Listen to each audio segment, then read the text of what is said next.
आप्यायन्तु ममाङ्गानि वाक् प्राणश्चक्षुश्रोत्रम् अथो बलमिन्द्रियाणि च सर्वाणि सर्वं ब्रह्मोपनिषदम् माहं ब्रह्म निराकुर्याम् मा ब्रह्म निराकरोत् अनिराकरणमस्तु अनिराकरणं मे अस्तु तदात्मनि निरतेय उपनिषत्सु धर्मा ते मयि सन्तु ओम शांति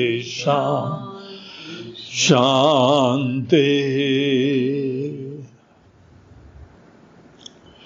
हरि ओम।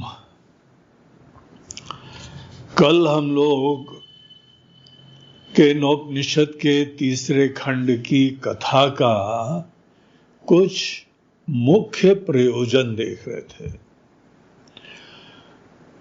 मुख्य प्रयोजन यहाँ पे हम लोग के भाष्यकार भगवान शंकराचार्य जी इसका निष्कर्ष यही निकालते हैं कि अभिमान आध्यात्मिक ज्ञान के लिए एकमात्र समस्या होती है।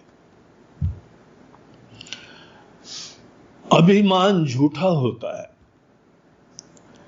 अभिमान परमार्थिक दृष्टि से तो होता ही नहीं है, लेकिन व्यवहारिक दृष्टिकोण से जो अपनी डींगे हाँकता है, अभिमान का आशय वही होता है।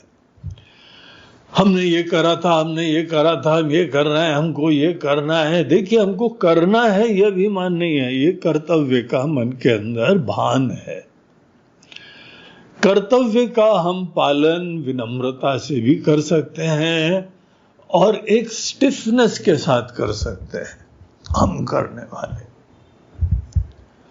हम कर रहे हैं, हम करने वाले हैं, ये जो अंदर एक स्टिफनेस हो जाती है, आदमी बड़ा कड़क सा हो जाता है। तो इसको ही अभिमान समझिए। देखिए, अभिमान समझना काफी ध्यान देने की बात है। अभिमान हमारी अपने बारे में धारणा है, और वो अपने बारे में धारणा दूसरों की अपेक्षा है, कर्म की अपेक्षा है, विशिष्टता की अपेक्षा है, आपके परिवेश की अपेक्षा है, आपकी विशिष्टता, स्पेशलाइजेशन क्या है, कर्म का क्षेत्र क्या है, उन सब चीजों को निमित्त बना के अपनी पहचान है। अभिमान हमारा आज का आत्मज्ञान है।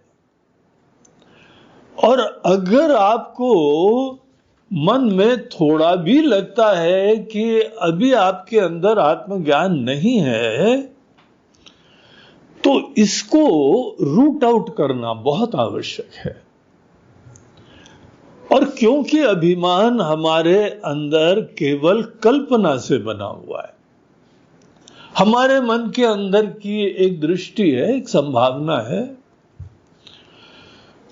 और वो ऐसी संभावना है कि हम बड़े हवा में हो जाते हैं, हम बड़े स्पेशल हो जाते हैं।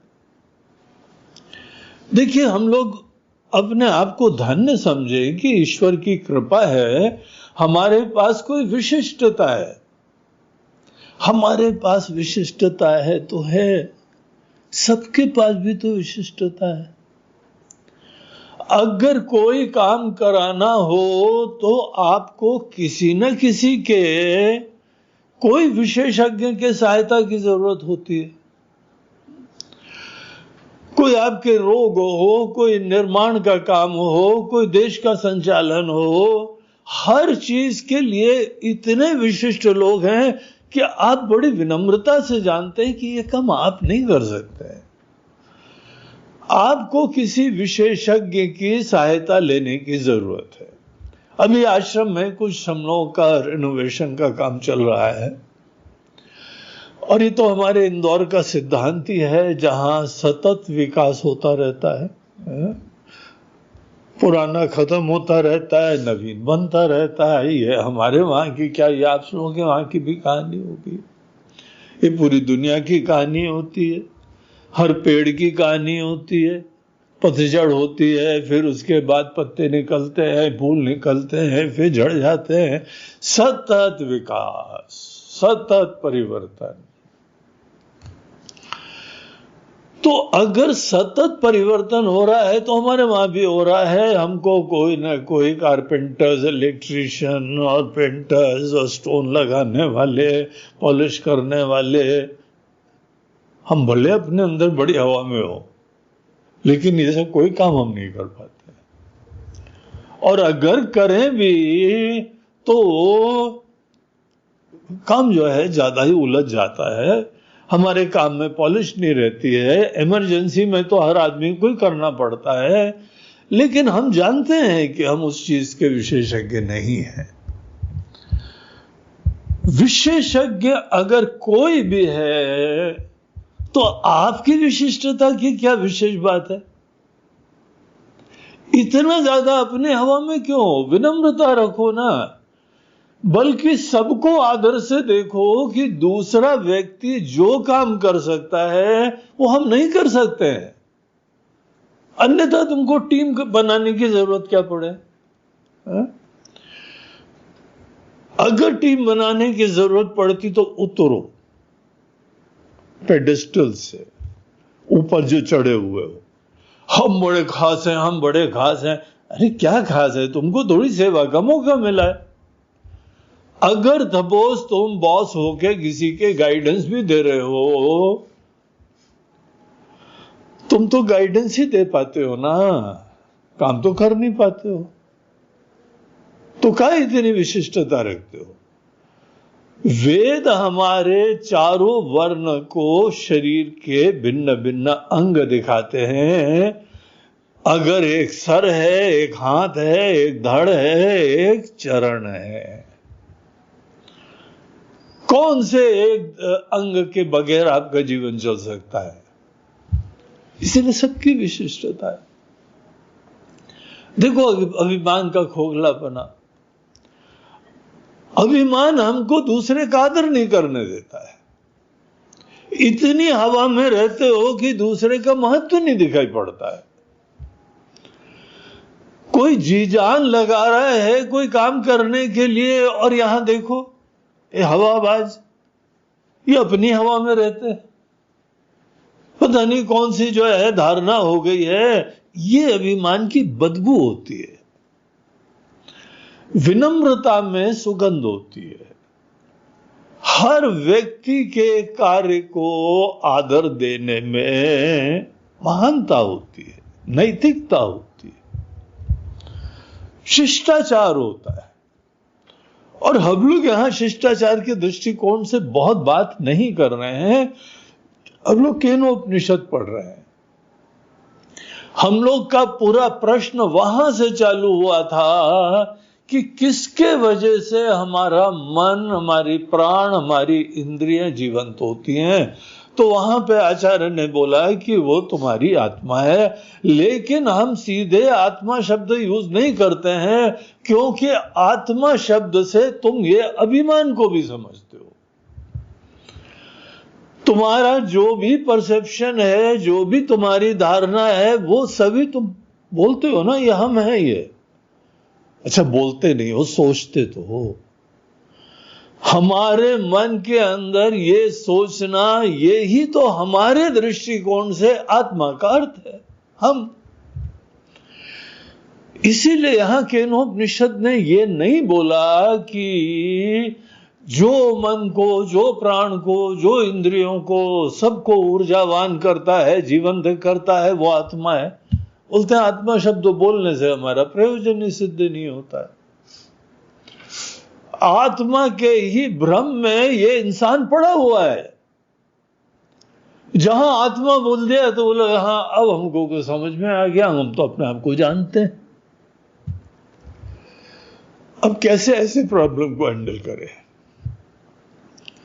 तो उन्होंने तरीका निकाला था कि तुम मन का जो मन है उसका शोध करो। मन तुम जानते हो, लेकिन मन का एक मन है जिसके अंदर कोई विशिष्टता नहीं है, परिभाषा देने योग्य, ग्रहण ही नहीं कर सकते हो। नहीं महाराज जी, हम अपना एग्जिस्टेंस जानते हैं, हम हैं, अहम अस्मि सदा भामी, हम हैं और हम प्रकाशित होते रहते हैं, जानते हैं। ये आत्मा नहीं है। अगर तुम ये सोच रहे हो ये आत्मा है, तो क्या ये यहां ऋषि इस चीज को जानते नहीं होंगे क्या? वो बोल सकते थे कि इसको ही आत्मा बोलते हैं, लेकिन उन्होंने देखिए ये नहीं बोला। उन्होंने क्या नहीं बोला, ये कितना इंपॉर्टेंट है। उन्होंने ये बोला कि देखो, हर शब्द का कोई ना कोई अर्थ होता है, और जो ये ब्रह्म तत्व है, जो परमात्मा तत्व है, जो सबके हृदय में अधिष्ठान की तरह से बैठा हुआ है, जो हमको आशीर्वाद दे रहा है, जो हमको ऊर्जावान कर रहा है, जो जीवन दे कर रहा है, उसको कोई शब्द नहीं बता सकता है। ये यहां पे हमारे ऋषि लोगों की मन की भावना तो देखो, इसलिए ये स्ट्रैटेजी प्रयोग कर रहे हैं। ये भी इस शब्द के द्वारा आशय होता है कि वो जाना जा सकता है, उसमें जगा जाता है, और ये मनुष्य जीवन की विशिष्टता है। लेकिन तुम जान के ऐसा नहीं है कि तुम जीव बने रहो फिर जान लो। फॉर ऑल प्रैक्टिकल पर्पस तुम एक इंसान ही बने रहते हो, तुम्हारी अपनी भी सपने हैं, ख्वाहिशें हैं, कामना है, वासना है, सब चीजें हैं, लोभ है, महत्वाकांक्षाएं हैं, सब चीजों का जुगाड़ करते रहते हो। डीप डाउन तुम एक जीव ही हो, लेकिन ये जीव रहते रहते हम कुछ ना कुछ सोच रहे हैं हम वो आत्मा है। देखो जरा इशू को, हम वो जीव ही हैं, और आत्मा शब्द से कुछ न कुछ हमारे अंदर एक बहुत ही इंटरेस्टिंग आइडिया आ गया है। इसलिए आत्मा नहीं है वो शब्द, आत्मा शब्द का ये आशय नहीं है। इस रास्ते पे बहुत फूक फूक के पैर चलाना, आगे बढ़ना चाहिए, क्योंकि शब्द का हम गलत अर्थ समझ रहे हैं। तो यहां पे आचार्य बोलते हैं कि मन का जो मन है उसकी गहराई में जाओ। आंख की आंख है, कान का कान है, वो है, यहां दिख सकता है, लेकिन बहुत विशेष प्रकार से।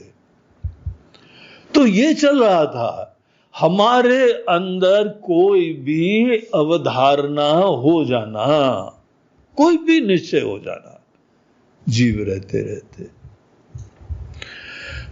वो ही हमारी विपरीत भावना है, विपरीत ज्ञान है। अगर आज भी हम जीव बने हुए हैं तो सीधी बात है, ब्रह्म नहीं है। ब्रह्म दुनिया का अधिष्ठान है, ब्रह्म से दुनिया उत्पन्न हुई है। अब आप किसी और से जो बोलते हो तो बोलते हो, अपने दिल में तो जानो कि यहां ये पूरा ब्रह्मांड हमसे नहीं उत्पन्न हुआ, भी ऐसा कुछ नहीं हम जानते हैं। एक विनम्रता के द्वारा ही ज्ञान प्राप्त होता है, कोई भी नया ज्ञान विनम्रता से प्राप्त होता है। जो विनम्रता नहीं रखता है वो कोई ना कोई धारणा उत्पन्न कर लेता है। इस धारणा को ही हमारा आज भ्रामक परिचय है, यही अभिमान होता है। अभिमान की संभावना हर व्यक्ति में होती है। अभिमान गलत धारणा है। अभिमान रस्सी को सांप समझ के निश्चय कर लेना है, ये तो सांप ही है। हम तो जीव ही हैं, हम तो इंसान ही हैं। महाराज जी व्यवहारिक दृष्टिकोण से तो है ही है, अरे व्यवहार ही नहीं है। सोच सकते हो क्या? अगर एक अद्वितीय तत्व है, अखंड अनंत है, अद्वैत को अगर तुम मानते हो, समझते हो, लॉजिकली भी ये बात तुमको सही लगती है, तो जगत कहां होगा परमार्थता?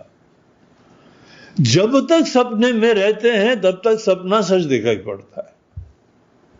अगर दुनिया भी हमको सच दिखाई पड़ रही है तो अभी समझ लो दुनिया का सपना चल रहा है। और अगर हमको जानना है तो क्या एकमात्र समस्या है? हमारी गलत धारणा, जिसको ही अभिमान कहते हैं। अभिमान व्यवहारिक दृष्टिकोण से कोई बड़ा गुरूर होता है, कोई हवा में होता है, जिसके पैर ठीक से जमीन पे पड़ते नहीं हैं। ऐसा इगोइस्टिक आदमी को सामान्यतः व्यवहार में अभिमानी कहते हैं। लेकिन अभिमान एक टेक्निकल शब्द है, अपने बारे में कोई न कोई निश्चित धारणा रख लेना। हम एक व्यक्ति ही हैं, व्यक्ति होने के उपरांत अपने बारे में कोई धारणा संकुचितता की रख लेना, इसको आध्यात्मिक दृष्टिकोण से अभिमान कहते हैं। हमने अपने आप को नाप लिया है, समझ लिया, हम तो समझ गए महाराज जी। अब एक सज्जन आए, बोलते हैं महाराज जी हमको तो समझ में आ गया, अब हमको समझना नहीं है कुछ, अब हमको पूजा पाठ भी कर्मकांड भी नहीं करना है और गीता भी नहीं सुननी है। गीता कर्म के लिए बताती है, हमको कर्म से उच्चाटन हो गया है। हमने इतनी सेटिंग कर ली है लाइफ की कि बगैर आज अलग मेहनत करे हुए हमारी दाल रोटी चल जाती। अब दाल रोटी तो थोड़ी विनम्रता से बोला, दाल रोटी से काम नहीं बनता है हमारा। हमारे लिए तो मालपुआ चाहिए, हमारे लिए तो हलवा पूड़ी चाहिए, बड़ी प्रेफरेंसेस हैं हमारी। खेल भी चाहिए, रिश्ते भी चाहिए, बच्चे भी चाहिए, नाती पोते भी चाहिए, प्रॉपर्टी भी चाहिए, और उसके उपरांत हम तो ब्रह्म है। अरे किसको धोखा दे रहे हो? खुद ही मिस आउट करोगे ना। तो इस तरीके से अपनी सब धारणाओं को किनारे करना ही निरभिमानता होता है। हमारे लिए मूल रूप से एक ओपन क्वेश्चन हो जाना चाहिए, बहुत संभल के चलना चाहिए। उसके लिए हमको यहां पर्याप्त लक्षण दिए। केनोपनिषद बहुत आदरणीय है, आप बहुत इसको इज्जत दो आत्मज्ञान वाले स्टूडेंट्स के लिए। तो उसी के अंतर्गत ये सब बातें हमको बताई गई। अभी देखिए यहां पे इस ज्ञान यज्ञ में हम लोग एक फ्री प्रवचन कर रहे हैं। हम लोग का ट्रेडिशन होता है कि आप शंकराचार्य जी की भाष्य लेके इस उपनिषद को एक बार पढ़िए। और जैसे हमने बताया 2 भाष्य हैं, वाक्य भाष्य है और पद भाष्य है। जनरली हमारी ये सब बातें पद भाष्य के अनुरूप चल रही हैं, लेकिन वाक्य भाष्य उसके बड़े सूक्ष्म इंप्लीकेशन भी दिखाते हैं। और ये सब हम लोगों को सुलभ है। अगर विनम्रता हो तो पढ़ो, अगर धारणा है कि नहीं सब समझ गए तो मत पढ़ो। किसी का क्या लेना देना है, किसी का क्या जाता है। जो विनम्र है, जो निरभिमानी है, जो जिज्ञासु है, उसके अंदर ये भावना बनी रहनी चाहिए और वो अवश्य इस चीज का अध्ययन करे। इससे बच के रहो, बाकी आगे रास्ता सब बढ़िया हो जाएगा, मिल जाएगा। तो चलिए हम लोग वापस इस कथा में आते हैं। तो कथा में क्या हुआ? देवासुर संग्राम हो रहा था, देवता हारने लगे थे, भगवान ने मदद करी और देवता लोग फाइनली जीत गए। जब जीत गए तो यहां देखो अभिमान सर उठाया उसने। जीतने के बाद अपनी अपनी सब लोग जो हैं वो डींगे हाँकने लगे, अपने मुंह मियां मिट्ठू बनने लगे, अपनी पीठ ठोकने लगे। भले हम बोले या न बोले, मन में सोच भी आ जाना बस अभिमान का रोग आ गया ये। और जहां ये थोड़ा बढ़ने लगता है फिर व्यवहार में वो सब समस्या आती हैं जो हमको रामायण भागवत आदि के अंदर ये सब कथा रूप से बताई जाती है। भले नारद जी का अभिमान हो गया, देखो क्या मुसीबत होती, क्या गुल खिलाते हैं। तो ऐसी सब चीजें होने लगती हैं। ये देवता लोग को भगवान ने जिताया और फिर ये लोग डींगे हाँक रहे थे, पार्टी हुई, सेलिब्रेशन हो रहा था। तो जो यहां पे इंद्र देवता, देवताओं के राजा भी वहां थे, अग्नि देवता जिनको हम लोग आहुति देते हैं, इतने प्रधान देवता है हमारे सनातन धर्म में। ये ही मूल रूप से समस्त गृहस्थियों के देवता, इष्ट देवता होने चाहिए। हमारे अग्निहोत्र आदि जो दैनंदिन नित्य कर्म होते थे, सब केवल अग्नि देवता को ही डेली आहुति देनी जाती थी। इतने इंपॉर्टेंट देवता है। वही हुतवाह, वही ईश्वर के पास हमारी आहुति ले जाते हैं। इसीलिए बड़े आदरणीय है।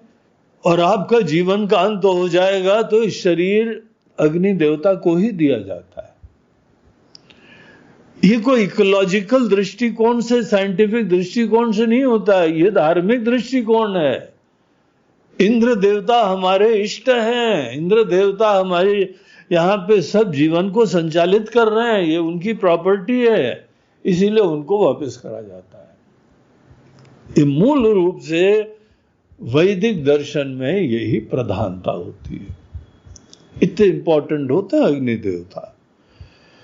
तो अग्नि देवता वहां पे थे, वायु देवता जिसके वजह से पूरे दुनिया में सबका सांस चलता है, जीवन प्राप्त होता है, वो भी वहां पे थे। सब लोग अपनी डिग्गी हाँकने लगे। अब एक अगर हाँकने लगता है तो दूसरा बोलता है यार हमको कम समझते हो। उन्होंने फिर चालू कर दिया और देखा देखी में दूसरा अच्छा करता है तो कॉम्प्लेक्स हो जाता है हमको, मन के अंदर कोई हीन वृत्ति आने लगती है और इस चक्कर में हम भी जो है अपनी डींगे हाँकने लगते हैं। नहीं चाहते हुए भी ईर्ष्यालु व्यक्ति अपनी डींगे हाँकने ही लगेगा, सोचने लगेगा कि यार हमको ऐरा गहरा नथु क्या समझ रहे हो हमको, मैंने ये करा था, मैंने वो करा। अब वो चक्कर, वही पार्टी चल रही थी। तो भगवान ने सोचा कि कोई ना कोई शिक्षा दी जाए।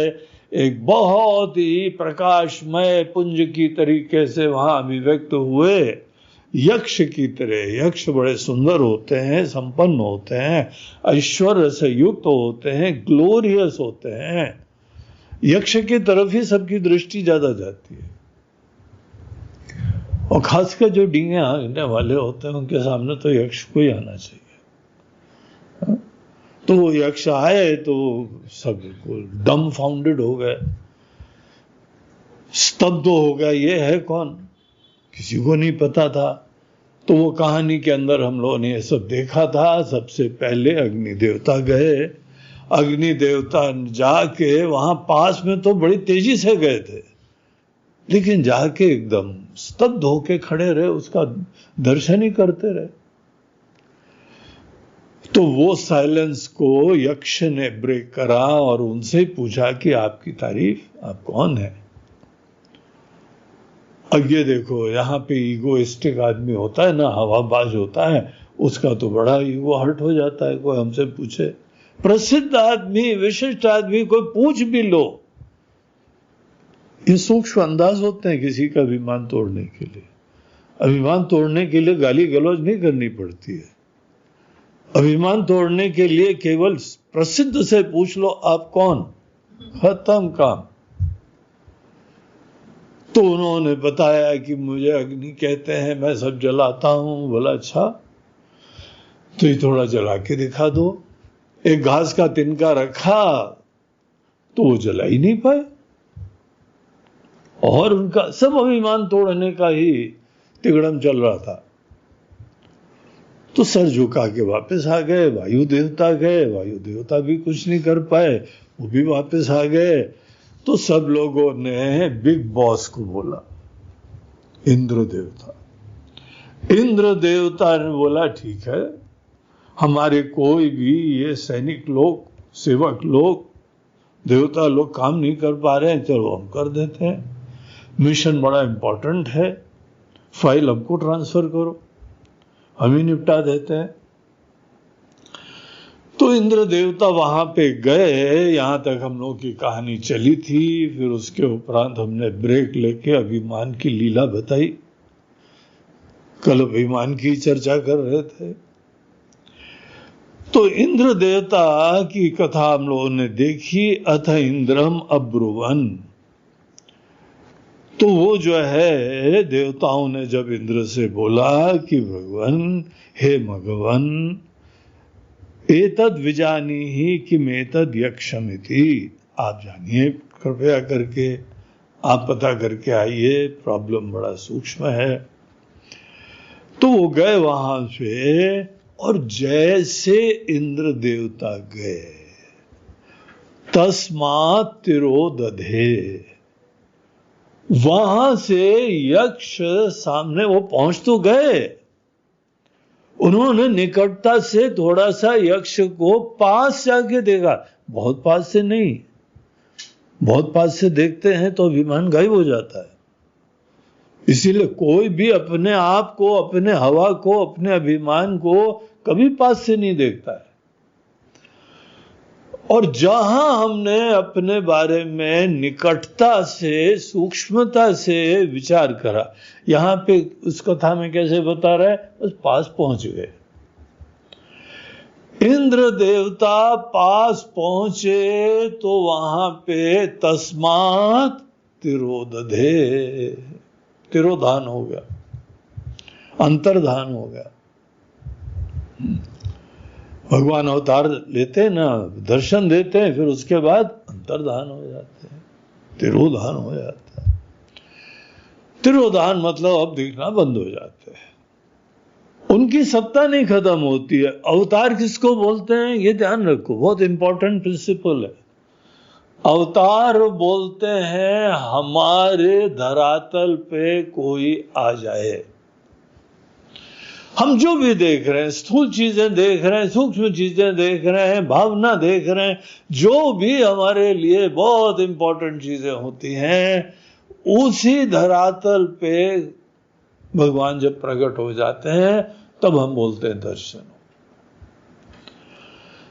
अब कोई लोग भजन गाते हैं, दर्शन दो घनश्याम, हे राम जी आप दर्शन दो, हे शिव जी आप दर्शन दो। अब देखिए कितना इंटरेस्टिंग वाक्य है। इसका मतलब क्या यहां पे ईश्वर नहीं है क्या? जो ईश्वर शब्द का तत्व हमको बताया जाता है वो तो कहते हैं ईशावास्यम इदम सर्वम यत्किंच जगत्याम जगत, ईशावास्य उपनिषद। दुनिया में जो कुछ भी है वो ईश्वर के द्वारा व्याप्त है, ईश्वर ही सामने खड़े हुए हैं। लेकिन हम भजन गा रहे हैं, दर्शन दो घनश्याम नाथ मोरी अखियां प्यासी रे। तुम्हारी आंखें प्यासी हैं क्या देखने के लिए? अगर भगवान यहां पे हैं, हर समय है, रामायण बोल रही है, गीता बोल रही है, उपनिषद बोल रहे हैं, आखिर वही तो भगवान को जानना है ना, तो वो तो खड़े हैं सामने। लेकिन शास्त्र प्रतिपादित, भगवान के द्वारा प्रतिपादित हम इस समय तत्व को नहीं देख रहे और इंटरेस्टेड भी नहीं। किसमें इंटरेस्टेड है? हमारे मन के अंदर भगवान की अवधारणा, हमारे मन में भगवान की कल्पना, हमारे मन में भगवान के बारे में जो भी सोच है, आप उस रूप में देखना चाहते हो, उस रूप में देखना चाहते हो, भगवान को भगवान के तरीके से नहीं देखना चाहते हो, भगवान को अपनी धारणा की तरह से देखना चाहते हो। तो जब भी कोई ये भजन गा रहा हो तो इशू को समझ लेना। वहां बेसिक जो है इशू क्या है, उसके मन में ईश्वर के बारे में कोई धारणा है और वो प्रार्थना कर रहा है कि हे प्रभु, हमारी धारणा वाले भगवान को सामने प्रकट करो, ईश्वर प्रकट हो हमारी धारणा के दृष्टिकोण से। भगवान तो इतने करुणा निधान है, वो बहुत लोग जब डेस्परेटली बुलाते हैं तो आ भी जाते हैं और इंसान को दर्शन होने लगता है। लेकिन आपकी धारणा के भगवान को देखना, ये ईश्वर के तत्व को देखना नहीं होता है, आपकी ही धारणा है। अब आपके मन के अंदर यही ब्रेन वॉशिंग हो गई कि भगवान को इस रूप में हमको देखना है। आपकी इच्छा है, आपका जीवन है, जो करना चाहो करो। और एक बात हम यहां बता दें आपको, आप जो भी रूप की तरीके से भगवान को देखना चाहें वो भगवान का दर्शन हो सकता है। बहुत ही विविडली आपके सामने उस रूप में भगवान प्रकट हो सकते हैं, होते हैं। ये बात अलग है कि वो भगवत तत्व नहीं है, ओरिजिनल रियलिटी नहीं है, लेकिन ये भी सत्य है कि आप मन के अंदर जो चाहें उस रूप से भगवान आ सकते हैं। और यही कारण है अनेकों देवता लोग, अनेकों धर्म, सब लोग अपने अपने भगवान का दर्शन करते हैं। वो मायामय होता है, ईश्वर की अनुकंपा से ही होता है। अब कोई जिद कर रहा है, कोई आग्रह कर रहा है कि इसी रूप में ही देखना है हमको, भगवान बोलते हैं हमारे क्या जाता है, ये तो पूरी दुनिया ही हमारी माया से देख रहे हैं। रात को सपना भी केवल यही कल्पना शक्ति का ही जो है प्रक्षेपण होता है, प्रोजेक्शन होता है। सपना पूरा माया से देखते हैं, ये दुनिया पूरी माया से देखते हैं। हमारे विचार, कल्पना, इच्छा, काम, क्रोध सब कल्पना से होते हैं। तो कौन सी बड़ी बात है, हमको किसी भी रूप का दर्शन हो सकता है। और इसको क्यों महत्व दिया जाता है, इसको क्यों आदर क्यों दिया जाता है? बोलते क्योंकि आप जिस रूप में चाहें उस रूप में प्रकट होने के लिए तीव्र उत्कंठा चाहिए, बहुत दिली चाह चाहिए, हृदय से इंटेंसिटी चाहिए, अपार श्रद्धा चाहिए, जुनून चाहिए। उसके अलावा कुछ नहीं चाहिए हमको। आप रो लोगे, आप नाच लोगे, आप खुश हो लोगे, आप जिद करोगे, हमको इस रूप में दर्शन देना है, भगवान हमको देखना है आपको इस रूप से। देखिए, हमारे मन के अंदर किसी रूप में भगवान को देखने की उत्कंठा भगवत तत्व का प्रमाण नहीं है, लेकिन किसी चीज का प्रमाण जरूर है। किस चीज का प्रमाण है? आपकी तीव्र उत्कंठा, आपकी तीव्र डेस्परेशन, आपके मन में एक ही रूप को देखने की इंटेंस प्रेरणा, और इतनी इंटेंस होनी चाहिए to the exclusion of everything else.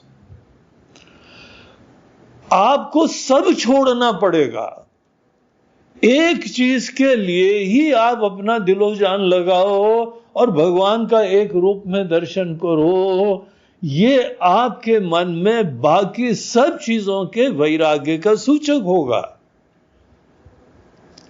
अगर वो भी चाहिए ये भी चाहिए तो आपको करते रहो प्रार्थना, गाते रहो भजन,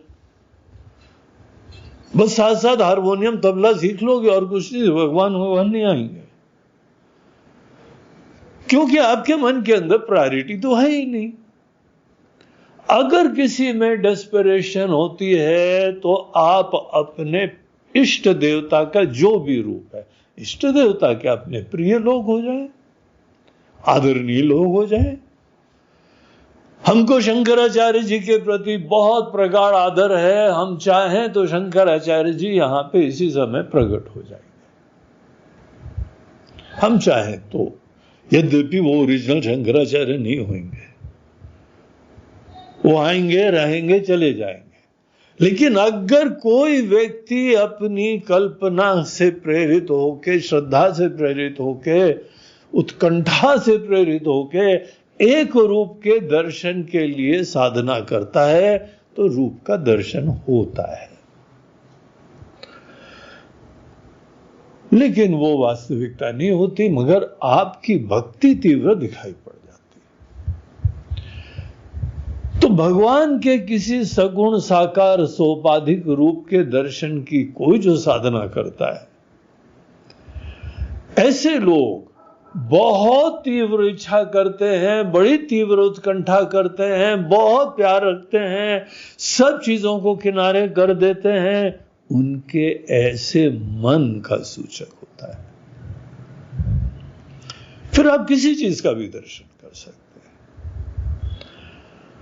आप सोचो, रात को सपने में आपके प्रिय लोग कोई आए, आपने देखा सपने में, दर्शन हुआ कि नहीं हुआ?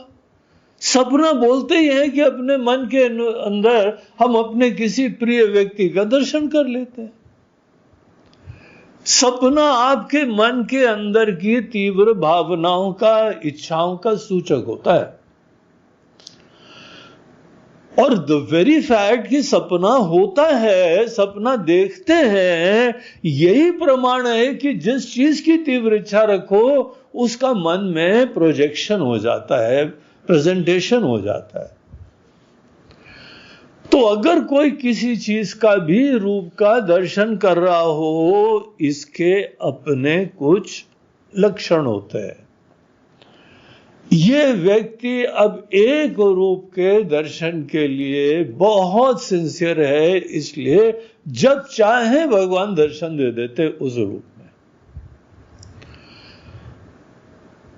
अब देखिए, हम लोग रामकृष्ण परमहंस के बारे में सुनते हैं, वो माता जी के बड़े भक्त थे। फिर बाद में किसी सत्संग में कोई एक संत वहां पहुंचे, तोतापुरी नाम के, उन्होंने जब निर्गुण निरुपाधिक तत्व की चर्चा करी तो बोला हमको भी वही असलियत है, माता जी का तत्व है, तो हमको उसका भी दर्शन करना है। बाद में इच्छा उत्पन्न हुई, और जब इच्छा उत्पन्न हुई तो वहां पे उनके गुरुजी ने बोला कि आपको जो है सब रूपों को किनारे करना पड़ेगा, ये माता जी का भी रूप किनारे करना पड़ेगा। उसकी साधना अलग होती है। वो बड़ा उनको तकलीफ हुई, उन्होंने बोला माता जी को कैसे किनारे कर सकता है, हमारा तो पूरा जीवन है। बोलते हैं ये जीवन तुम्ही ने बनाया यार, किसी धारणा से तुमने ही जीवन बनाया है कि एक ही रूप के प्रति मोहित हो जाओ। ठीक है, उससे भक्ति पता लग जाती है, थोड़ी तुम्हारी इंटरेस्ट है। भक्ति तो किसी के लिए भी, संसारी व्यक्ति में भी बहुत उत्कंठा होती है, कामी में भी बड़ी उत्कंठा होती है, अभिमानी में भी बहुत ही हवा होती है। तो ये बिल्टअप कर रहे हो तो इसको घाट को फिर निपटना भी पड़ता है ना। इतनी डीप रूट्स हो जाती हैं, बड़ी कष्ट हो जाते हैं। तो उनसे बोला भाई और तो कोई रास्ता नहीं है, माता जी को उनकी तलवार लेके उनको काट देना। बोला उनकी तलवार से माता जी को कैसे काटे, आप कैसी बात कर रहे हैं? आजकल खासकर नवरात्रें चल रही हैं, नवरात्रें चल रही हैं और आप बोल रहे हैं माता जी को काट के फेंक देना।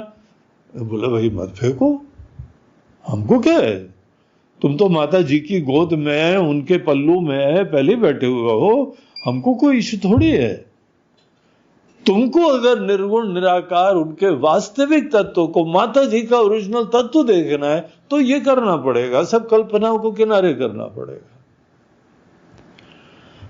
तो फाइनली उन्होंने बोला बहुत मुश्किल है, बोला कि देखो जब तुम वहां तक पहुंचो तो हम बाहर से तुमको थोड़ा संकेत कर देंगे, एक तुमको बाहर से चीज चुबा देंगे, जब तुमको एकदम चुभाए तो तलवार उठा कट देना उस समय। बड़ा मुश्किल रास्ता है भाई, पहले प्यार उत्पन्न कर लिया, अब प्यार से पर ही नहीं जा पा रहे। कहां फंसे हो? प्यार घाट में, प्यार घाट में फंसे हो। शुरू से ही तत्वों का ज्ञान प्राप्त कर लेते तो फिर उसी में प्यार होता, लेकिन कोई ना कोई रूपों में दर्शन दो घनश्याम, और वो भी कल्पना के घनश्याम। वो हमने कथा सुनी थी, तब से बड़ा इच्छा हो रही थी उसी रूप में देखो। well, that is your problem। जिसकी जो इच्छा है, जो करना है करे, भगवान को कोई इश्यू नहीं है। बोला एक जन्म नहीं सैकड़ों जन्म चाहिए, बार बार जन्म चाहिए, हम देते रहेंगे, उसमें कौन सा है, ये सिस्टम ही है ऐसा। हमको कोई जल्दी नहीं है। तुम्हारी उत्कंठा जैसे उस दर्शन के लिए है, वैसे ही तत्व के ज्ञान के लिए होनी चाहिए। अभिमान ऐसी चीज है, कल्पना तीव्र उत्कंठा, आप जब उसको निकटता से जाके शोध करो तो वो गायब हो जाता है। ये इंद्र देवता के साथ हुआ। इंद्र देवता उनके सबसे निकट पहुंचे, और इंद्र देवता निकट पहुंचने के बाद उनका वहां पे जो है वो तिरोध भाव हो गया, लुप्त हो गए, चले गए, अंतर्धान, अदृष्ट हो गए।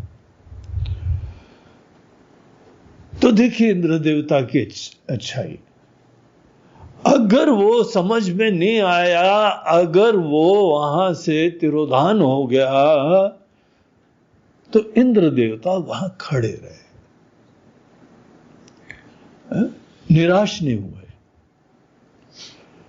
निराशा हमारे मन के अंदर आशा का अस्तित्व दिखाती है। जो व्यक्ति आशाओं से युक्त है, केवल वही निराश होता है। आप इज्जत की अपेक्षा करो तभी आपका अपमान होता है। अगर किसी का यही रोना है कि हमारे हिंदू को अपमान करता है, वो ऐसे बोलता है और ऐसे बोलती है, आपने सुना वो कैसे बात करती है हमारे साथ, इस तरीके से। हम सीनियर हैं और वो जूनियर है, और ये जूनियर को सीनियर के साथ बात करने की तमीज नहीं। अपमानित। अगर हमको कोई अपमानित कर सकता है तो तुम जानो या न जानो, सच्चाई यह है कि तुम्हारे अंदर उससे मान की अपेक्षा हो रही होती। और किस शब्दों में बोलते हो, कम से कम केवल इतना ही होना चाहिए, बाकी हमको थोड़ी कोई माला पहनाने की जरूरत है। लेकिन बात तो ठीक से करो ना, बड़े तमीज से करो, शिष्टाचार से करो। हमको अपमान तभी होता है जब मान की इच्छा होती है। निराशा जिन जिन को जीवन में होती है, उनके मन के अंदर गहराइयों में आशा भरी पड़ी होती है। इसीलिए जब भगवान ने दर्शन नहीं दिया तो कुछ लोगों को जो है बड़ी निराशा होती है, डिसअपॉइंटमेंट होता है। यह साधना ही बेकार है। हमने इन गुरु जी से ये मंत्र लिया था और फिर उसके उपरांत हम ये साधना कर रहे थे, ये जो है ना हमको इन गुरु जी और इनके मंत्र ने निराश कर दिया। ठीक है, होता है, हमने भी बहुतों को निराश करा है। इंटेंशनली किसी को नहीं करा है, लेकिन हमसे बहुत लोग निराश हो गए। और पता कौन कौन से लोग निराश हुए हैं हमसे? जिनको हमसे अपने मन की किसी आशा की उम्मीदें थी। तुम्हारी इच्छा, तुम्हारी कामना, तुम्हारी वासना, और वो हम पूरा नहीं करें तो आरोपण है, हम भी आरोपी भी हम। क्या आरोपी हम? फॉर ऑल प्रैक्टिकल पर्पस हम अनेकों के कल्प्रिट हैं, अनेकों के जो है हम दोषी हैं। ये सब मन का खेल होता है। देखिए दूसरे दो देवताओं का क्या हाल हुआ था। वहां पे थोड़ी वार्तालाप हुई, उन्होंने उनसे हालचाल पूछा, आप कौन हैं? और ये जब बताया तो एक घास का तिनका रखा, वार्तालाप हुई, ब्रह्म से, परमात्मा से चर्चा हुई। लेकिन जब कुछ नहीं कर पाए, कोई आगे विनम्रता से शोध नहीं हुआ, सीधे भाग के आ गए। और जितनी तेजी से गए थे उतनी तेजी से आए, और बस सर झुका के आए थे। क्यों सर झुका के आए? क्यों तुमने आगे वार्तालाप नहीं करा? क्यों तुमने अथातो ब्रह्म जिज्ञासा नहीं करा? क्यों तुमने नहीं बोला कि शिष्य से हम शादी माम तो हम प्रपन्नम? हमको ये पता नहीं चला है महाराज जी, आप कृपया हमको आप शिक्षित करिए। कौन सी प्रॉब्लम हो रही थी तुम्हारे मन में कि जिसके वजह से तुम शिष्य भाव से युक्त ही नहीं हो पाए, विचार नहीं कर पाए, बल्कि हर्ट हो गए, निराश हो गए, डिसअपॉइंटेड हो गए तुम्हारी इमेज की वजह से। हमारे मन के अंदर अपनी बारे में जो हवा है, उसने हमको आगे का कोई व्यवहार ही नहीं करने दिया। कितना गॉड सेंट अपॉर्चुनिटी थी।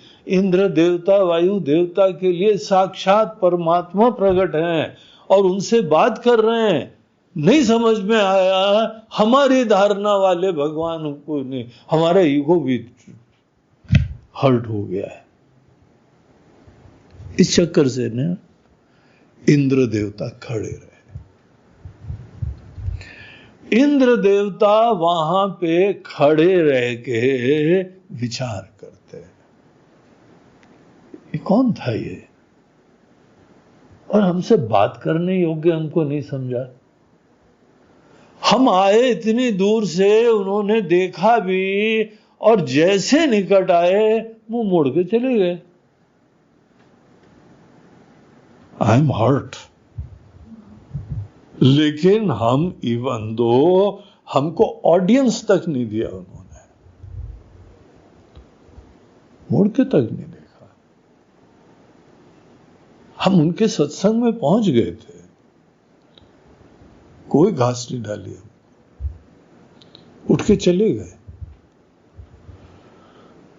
ऐसे समय मनस्थिति इंद्र देवता की विचार योग्य है।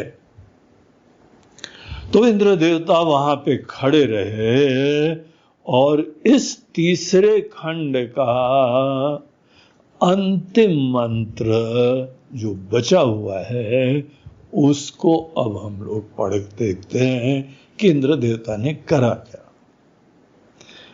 तो तीसरे खंड का जो 12वां मंत्र है, उसमें श्रुति बोलती है, सह तस्मिन एव आकाशे।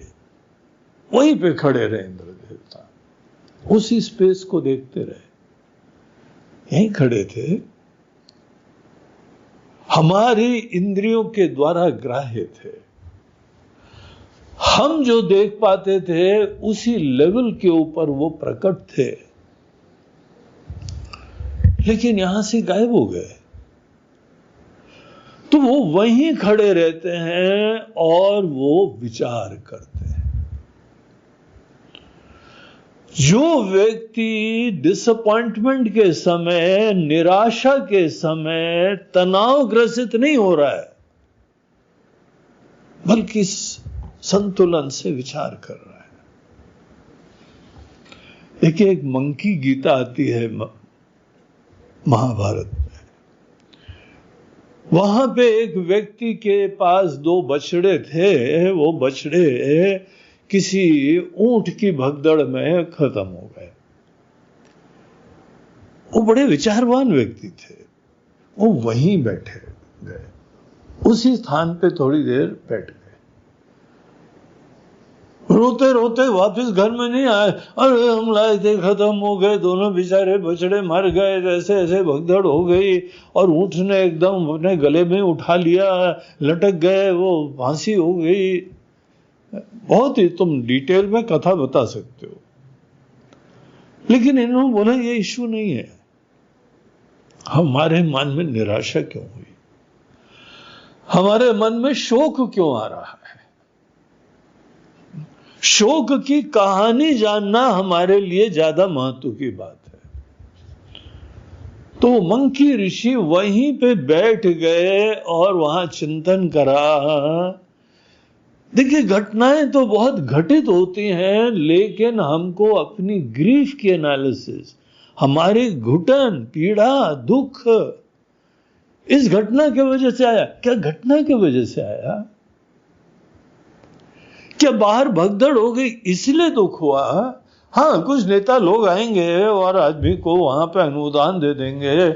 आपके घर में इतने लोग मारे गए, इतने आपको जो है हजारों रुपए का हम योगदान दिलवा देते हैं, गवर्नमेंट से सहायता दिलवा देते हैं। कोई ये भी आ जाएंगे, कोई फोटो भी खिंचवाएंगे, कोई अखबार वाले भी आएंगे, कोई उसकी न्यूज भी छापने वाले आएंगे, और आपको भी पास याद आएगा क्या दिन थे। और एक दिन हमको बछड़े मिले थे, बछड़े को खरीदा था, बछड़े लेके आ रहे थे, क्या खुशी का समय था। हम एक कविता भी बता पाएंगे, एक पल खुशी और एक पल गम, और गजल भी गाएंगे। देखो, ये सब चलता है, लेकिन विचारवान व्यक्ति मूल बिंदु पे विचार करता है। शोक क्यों आया? और उन्होंने शोक का बड़ा शोधन करा, बहुत गहराई से विचार करा। बोला ये दरअसल हमारे अंदर के शोक, हमारे मन के अंदर की घुटन है, पीड़ा हमारे अंदर की है। कुछ घटनाक्रम हमारे मन का ही होगा। तो आइडेंटिफाई करा उन्होंने। यहां पर आदमी के अंदर जो संतुलन हो, निराशा के समय, डिसअपॉइंटमेंट के समय, आपके अनादर के समय, आप कहां ग्रेविटेट होते हैं? किधर फ्लो चलता है आपका? अपनी किस्मत को रोते हो? अपनी अहम की संतुष्टि नहीं हो रही है, उसका रोना हो रहा है क्या? उसके लिए ग्रह नक्षत्रों को भी देखते हैं। आजकल दरअसल हमारे शनि ग्रह चल रहे हैं, कहां से काम पहुंच जाते हैं? ऐसे लोग क्या कभी सच्चाई जान पाएंगे क्या? तुमको दिल बहलाने के लिए कोई न कोई निमित्त, कोई ख्याल मिल जाएगा, लेकिन सब लोग ऐसा नहीं करते हैं। निराशा के समय कुछ विरले लोग अपनी निराशा पे चिंतन करते हैं। जब हम अपने ही शोक के ऊपर चिंतन करें, निमित्त मत देखो, 50 बार कोई ना कोई निमित्त तो होता है जिसके वजह से शोक होता है। कोई ना कोई अपेक्षा, कोई ना कोई व्यक्ति, कोई ना कोई आकांक्षा, कोई ना कोई अनुभूति की लालसा, कुछ ना कुछ निमित्त तो होता है। लेकिन शोक जो हमारे अंदर होता है, वो शोक हमारे मन की घटना है, और कारण भी मन में होना चाहिए। विचार करो, एनालिसिस करो। गीता का पहला अध्याय अर्जुन विषाद योग है। अब जब आप विषाद कर रहे हो, दुखी हो रहे हो, तो ये मत बोलना क्या कर रहे हो, विषाद योग कर रहे हैं इस समय। तुम्हारा चेहरा लटका हुआ है, क्या हाल है? विषाद योग का चैप्टर चल रहा है हमारा। इसको मजाक मत बनाना। तुम्हारा विषाद क्या योग बनता है? हमारे जीवन में 50 दुख हैं। संत लोग बोलते हैं नानक दुखिया सब संसार। अगर सब संसार दुखी है तो सब लोग क्या दुख योग कर रहे हैं? अगर सब लोग को जो शोक हो रहा है, जो दुख हो रहा है, जो संताप हो रहा है, हम तो सोचते हैं भगवान ने इसीलिए ही दिया था, क्योंकि दुख संताप में ही आदमी गहराई से विचार करता है। ये तो आपके ऊपर आक्रमण हुआ है ना, आपके ऊपर पीड़ा हुई है, आपका दर्द है। बीमारी हो जाती तो गहराई तक ढूंढते हो ना, सब गूगल मारते हो, क्योंकि ये अपेक्षा होती है कि जब आदमी के ऊपर संकट आता है तो वो बहुत गंभीरता से विचार करता है।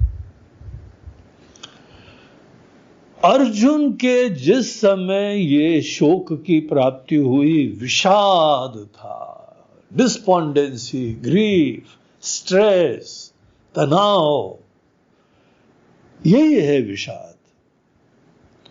जब विषाद से ग्रसित हैं तो कितने लोग यहां पे स्ट्रेस का गहराई से शोध करते हैं। हम बस बोलते हैं हमको छुट्टी पे जाना है, या कुछ तो म्यूजिक सुनते हैं, कोई खेलते हैं, कोई कूदते हैं, कोई ड्राइव पे जाते हैं, कोई रिश्ते नाते होंगे, कोई भोग विलास होगा, कोई क्लब में जाएंगे या दारू पिएंगे, नशा करेंगे। ये सब चीजें हमारे पीड़ा से एस्केप होते हैं। जो जो नशा पानी करते हैं वो सब व्यक्ति दुखी हैं और दुख से एस्केप कर रहे हैं, दुख की गहराई में नहीं जा रहे, दुख को समझने की कोशिश भी नहीं कर रहे।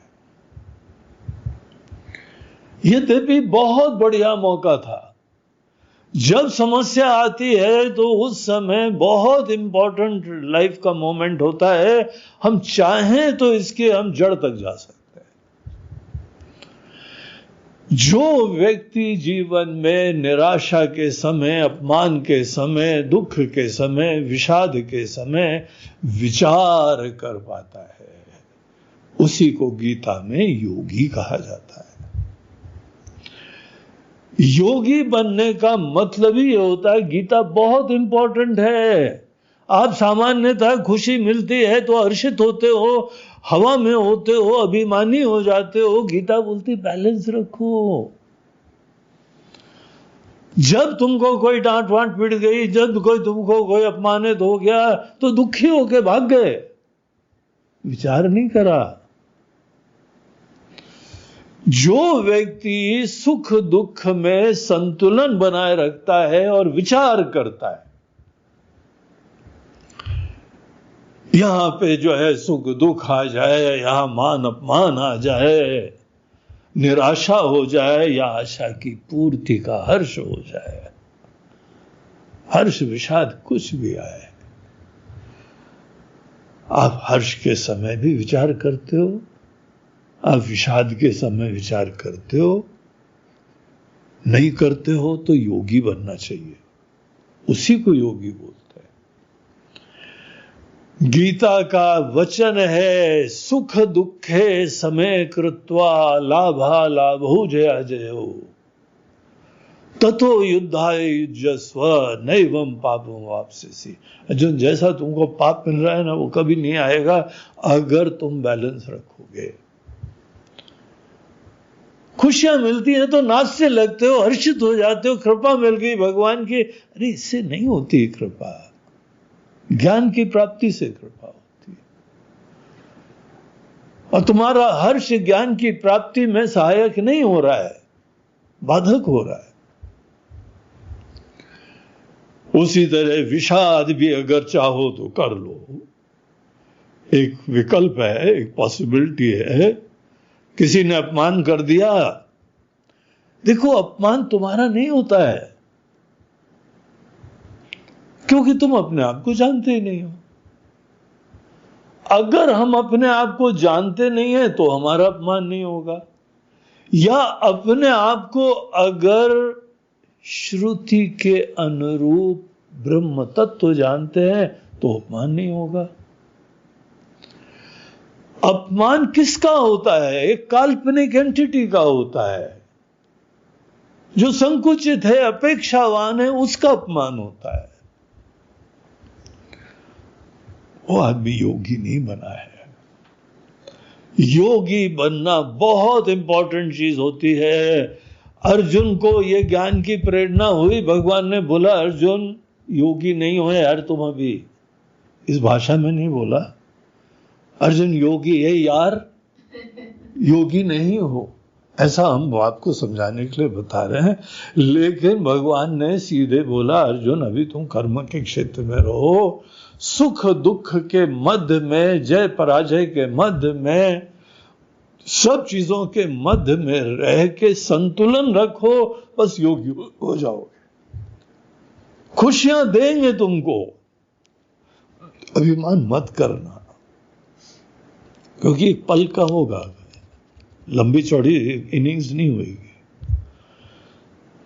और तुम उसी को जो है खुशी का पर्याय समझने लगे, गर्वान्वित होने लगे, तो मरोगे यार तुम।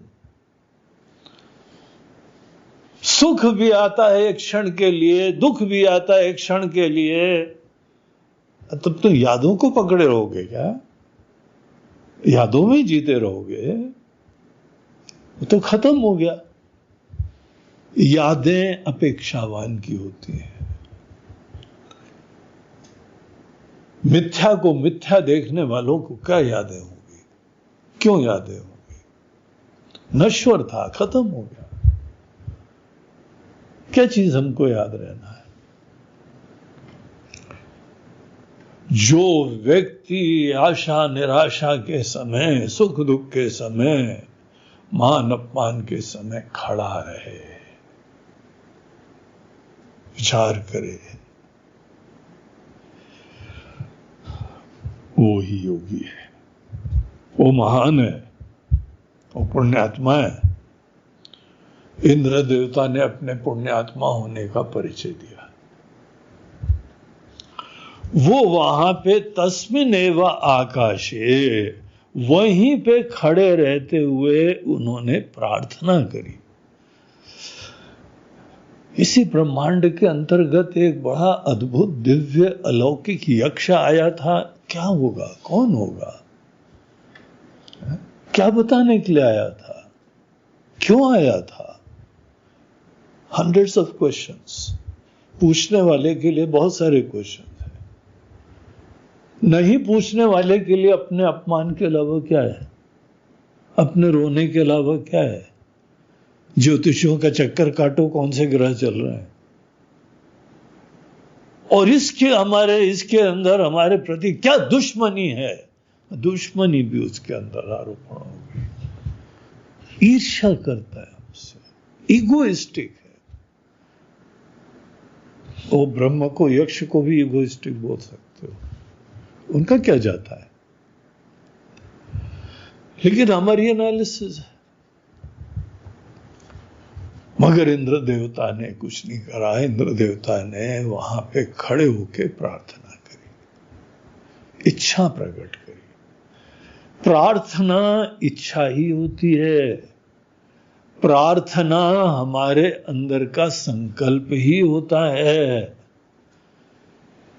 लेकिन ऐसा संकल्प जहां पे केवल हमारे पुरुषार्थ नहीं, हम अपने पुरुषार्थ लगाएंगे।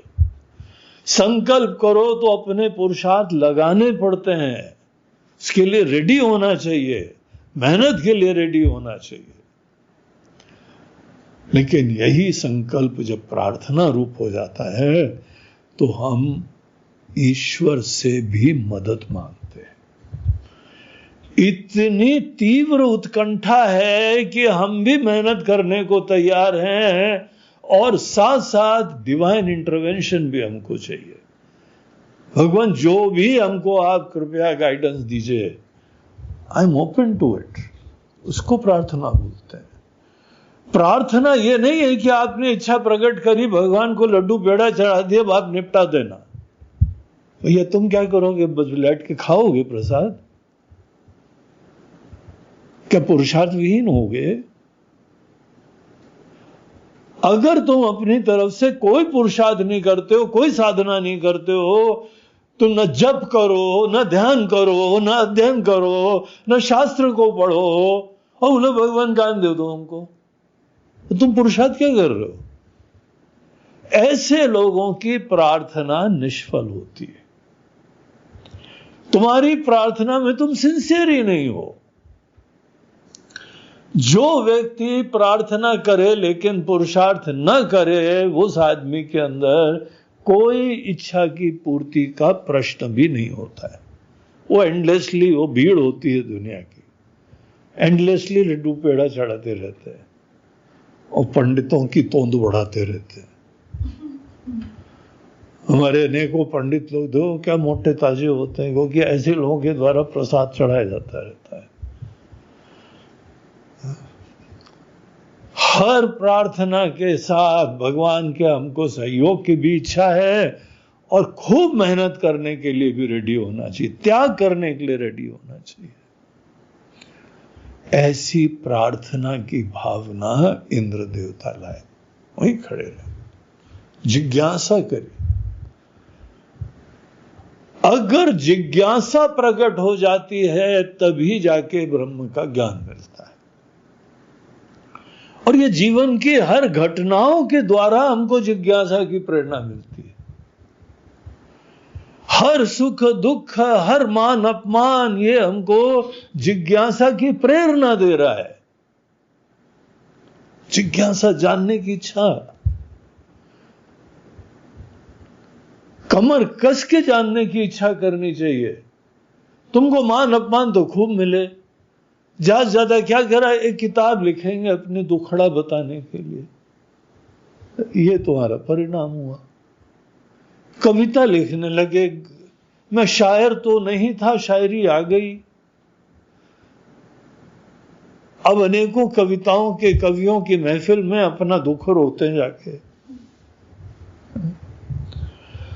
तो तुमने ब्रह्म ज्ञान की कोई जिज्ञासा तो नहीं करी, तत्व ज्ञान की, जीवन के रहस्य की जिज्ञासा नहीं करी। जिज्ञासा की उत्पत्ति आपके योगी होने का सबसे फाइनल प्रमाण होता है।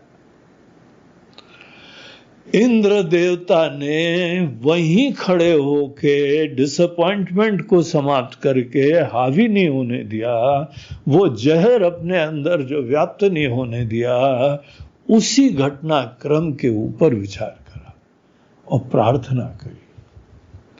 और ऐसे की प्रार्थना बहुत शीघ्र सुनी जाती। उनकी प्रार्थना सुन ली गई और बड़ी अद्भुत घटना होती है।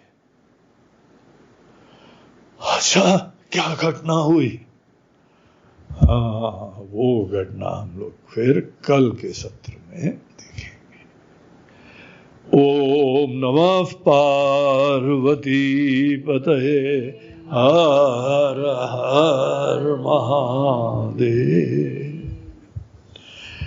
आज का प्रवचन प्रायोजित किया जा रहा है बंबई की हमारी बड़े अच्छे भक्त वसंती परब जी के द्वारा।